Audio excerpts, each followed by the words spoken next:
Skinwalker thread. Post stories, encounters, mythology, lore, etc. I will launch this thread with a story of my own. It's a long one, so fair warning. Was going to do Greentext but decided I didn't want to crash half of 4chan servers. After I'm done with my story I will respond to questions, add details where asked, and plan to participate in this thread until it dies / I get bored / go to bed. This happened a little over 10 years ago, but I've never told anyone because it was just so weird. I started lurking 4chan a few months ago, mostly /r9k /n /ban /, but started on /x /n /k / a few weeks ago, both boards where I discovered that talk / belief, if often half ironic, of skinwalkers and the sort is fairly commonplace. So what better place to share my story with the world, right? So this all begins in a tiny town in Oregon close enough to the coast that on a windy enough day you could smell the ocean. Up north was the Columbia River, then Washington. But in between us and that is the Clatsop State Forest, which is pretty big. There's me, Anon, a kid who I considered my best friend who we'll call Jake, and Sam, the astral badass. Me and Jake were pretty average losers, but we need to talk about Sam. Sam was everything you'd look for in a friend. He was basically a genius who could answer pretty much any question you had about science. He wanted to go to school to become an engineer IIRC.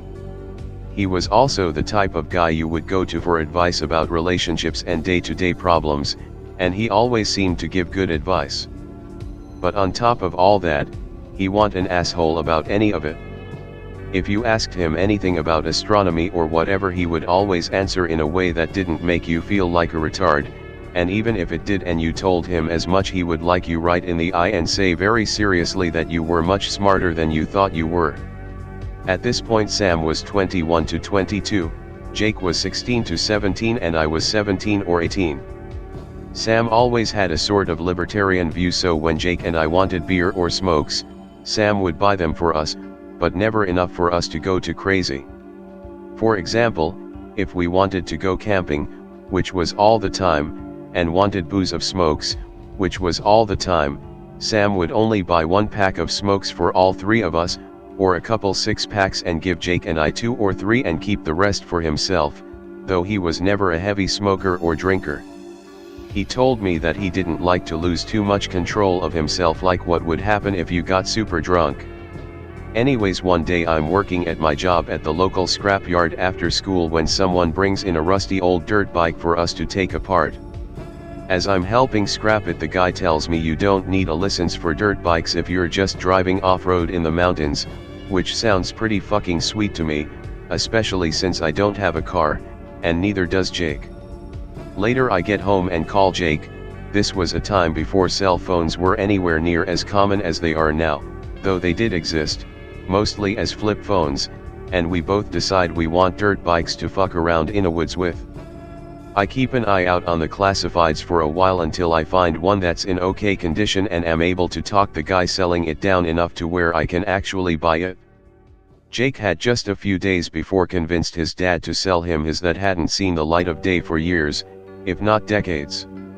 As was common practice, we phoned up Sam and told him we were going to spend the night in a woods, as well as all about our new dirt bikes. He says it sound fun and that he could borrow his dad's ATV, so maybe we could drive around looking for stuff we haven't seen yet. So we pick a trail and follow it for a while, until it gets almost too dark to see, maybe a half hour later. This deep down the trail there aren't any proper camping spots, but making one of our own is easy enough, so we do just that.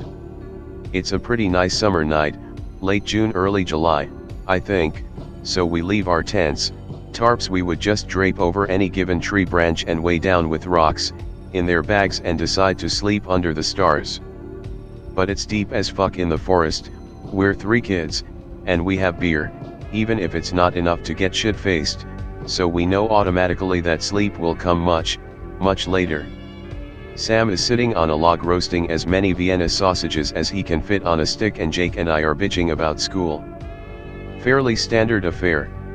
Soon enough it's pretty dark out, and Sam starts talking about the constellations, the significance they may have once had to Native Americans, and a bit about astronavigations. Also fairly standard affair. After a while we lapse into a rare silence and just appreciate the night sky. Like, this shit is fucking gorgeous. Without really meaning to, we've gone far enough away from town that there's next to no light pollution. Then, Sam speaks up, you know, I've never been in this part of the forest. Let's go explore some, see if maybe we can find some old Native American ruins or something. Yeah, why not? This is pretty much the character dynamic between the three of us. Jake and I drag Sam along to some dumb shit, but later when our two toddler attention spans are at a loss of what to do next, he takes control and steers the night from then on. We grab our flashlights and start going through the trees until we see a gigantic boulder sticking out of the moss and ferns, which I promptly climb upon, with Jake laughing. From atop my rock I see Sam looking at some of the moss on a nearby tree. He starts talking about the difference between moss and lichen, and about how lichen can be thousands of years old, when out from the dark a smell comes. It comes so subtly that I think it's just me at first, but then I see Jake make a face, and Sam trails off. It's really hard to describe just what it was, but if I had to use one word, it would be horrifying. Think rancid beef, curdled milk, roadkill, stagnant water, sour milk, and an oddly sharp, metallic smell, and you might get the idea. It's so fucking weird that I don't know what to say, and by now it's gotten pretty bad. Suddenly Sam speaks up, let's go back to camp, but it's not in his usual sort of playful tone, it's dead serious. Neither Jake nor I have ever heard him talk like that, and it honestly freaks us both out. On the way back Sam, leading the way, starts talking about the human brain and how its job isn't really to give us the best possible representation of reality, but more just to give us a version that makes some sort of sense. Knowing what I've told you about Sam, this might not sound too odd, and usually, it wouldn't be, but he's still using that serious tone, even though I can tell he's trying to sound less serious, and unlike the lichen and the stars, this is coming out of absolutely nowhere. Like when he's talking about nerdy shit, it's always connected to something. He's also talking pretty quietly, quiet enough that I have to strain to make out what he's saying. When we encounter things that the brains don't know how to process, it'll try its best to fill in the blanks with something coherent. That's why, when you're in a really dark room and you focus on the darkness for a while, you start to see shapes that aren't really there, or why you see faces in piles of laundry, that kind of stuff. Jake asks him why he's bringing this all up. Sam stops, way too abruptly, as turns. That smell? That wasn't something solid or physical. It wasn't just a dead animal or someone's poorly buried turds. We were picking up on something bad. Our minds were just trying to give us something to make sense of. And for whatever reason, it used our olfactory senses, our noses, to give us that information. I was stumped. That didn't sound like something real, but like I said, Sam was smart, and the way he put it made sense. Thankfully the old campfire is coming into view, by now just some coals. In that moment I wanted nothing more than for Sam, who was approaching what was left of the fire, to pour some fucking lighter fluid on it or something.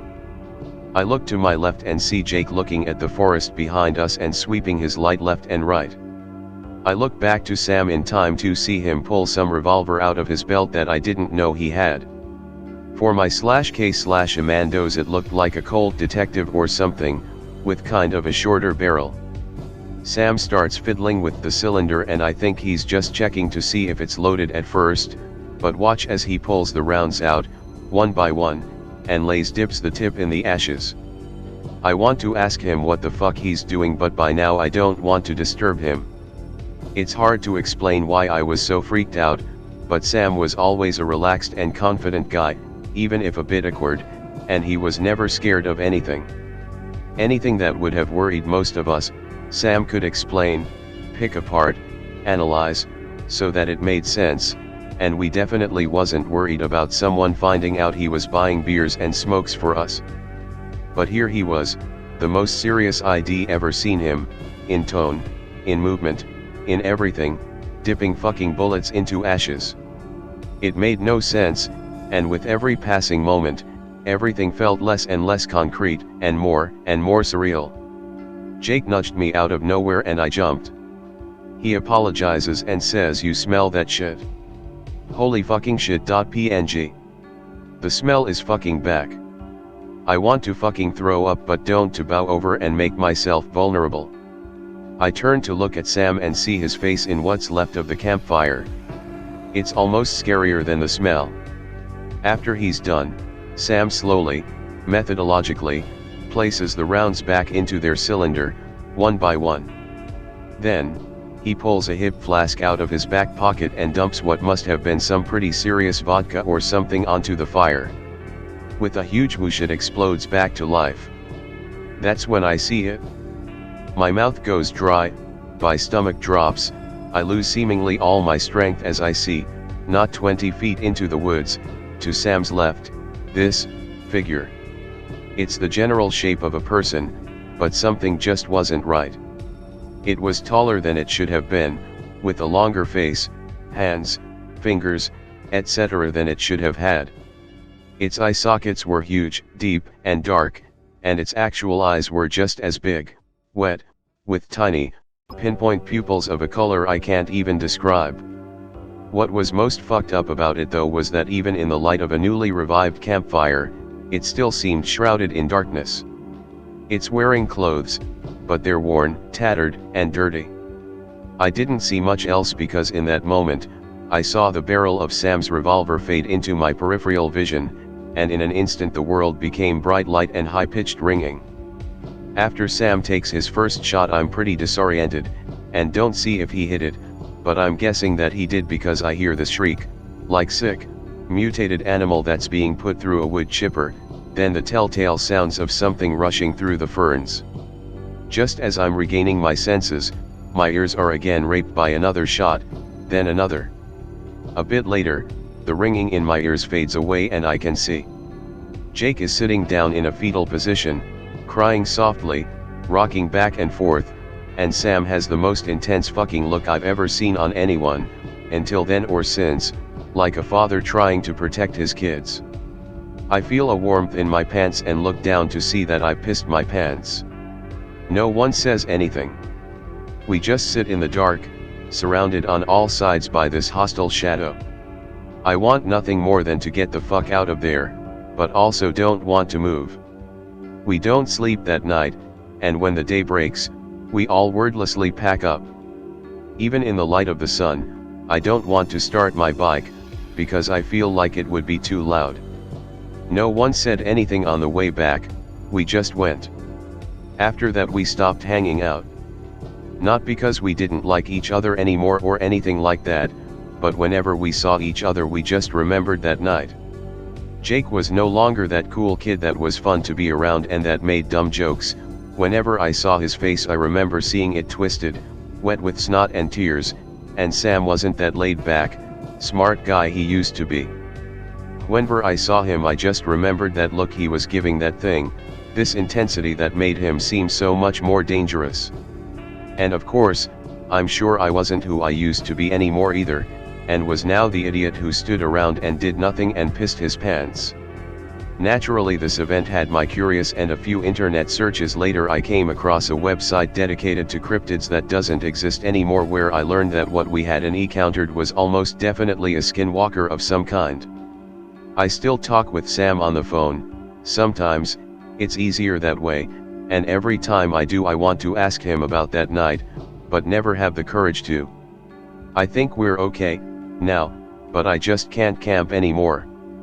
Day hiking is fine, but I will never be caught dead in the forest at night again.